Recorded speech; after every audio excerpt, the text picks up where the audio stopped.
যেমন কর্ম তেমন ফল।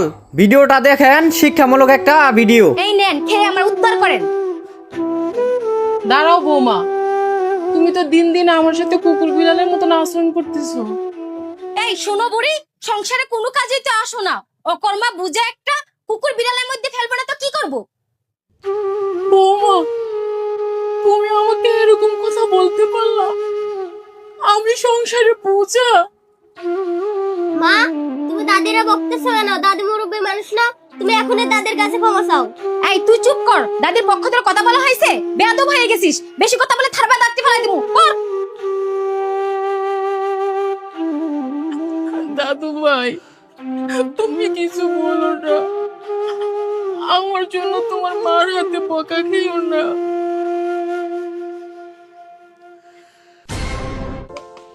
বৌমা, অনেক বেলা হয়ে গেছে, আমার খুব খিদা পাইছে, আমার একটু খেতে দাও না।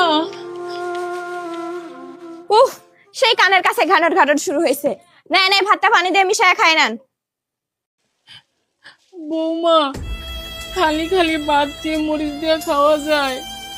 আমার ছেলের তো দেখলাম বাজার থেকে গরু মাংস কিনে আনছে, কত খাবার তুমি বাসায় রান্না করছো, আর আমার শুধু খালি ভাত দিছো খাইতে।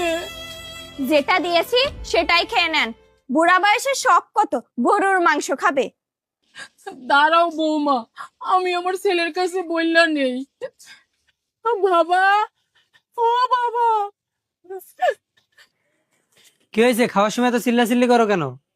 দুটো খেতে চাইছিলাম দেখা তোর বউ দেখ আমার খালি পাতার কাঁচা মরিচ দিছে, এগুলো আমি কিভাবে খাই বল? ঠিকই তো করছে, আমি তো বলছি তোমার কাঁচামরিচ দিয়ে ভাত দিতে। বাবা, তুইও আমার এই কথা বলবি? কেন মা, তুমি কি ভুলে গেছো আমি যখন ছোট ছিলাম তখন দাদির সাথে তুমি কত খারাপ ব্যবহার করতে, এভাবে পান্তা ভাত খেতে দিতে, আমি কিছু বললে তুমি আমাকে শাসন করতে। তার মানে বাবা, তো দাদির সাথে হওয়ার অন্যায় প্রতিশোধ তোরা আমার সাথে নিচ্ছিস? আপনি সারা জীবন আমার দাদি শাশুড়ির উপর যে অন্যায়টা করে এসেছেন, সে অন্যায়টা যে আপনার জীবনে ফিরে আসবে এটা কখনো ভাবেননি না? আমার ক্ষমা করে দে বাবা, আমি অনেক বড় ভুল করে ফেলেছি, আমি আর এত কষ্ট করতে পারতেছি না, তোরা আমার ক্ষমা করে দে। মা, সব অন্যায়ের ক্ষমা হয় না, বুঝছো? এখন ক্ষমা চেয়ে কি লাভ মা? সব পাপের তো ক্ষমা হয় না। আপনি যৌবনকালে আপনার শাশুড়ির সাথে যেরকম আচরণ করেছেন, বৃদ্ধকালে তো আপনি আপনার ছেলের বউয়ের কাছে ঠিক সেরকম ব্যবহারই ফেরত পাবেন। যৌবনকালে আপনি যেরকম কর্ম করেছেন, বৃদ্ধকালে আসে আপনি ঠিক সেরকমই ফল ভোগ করছেন।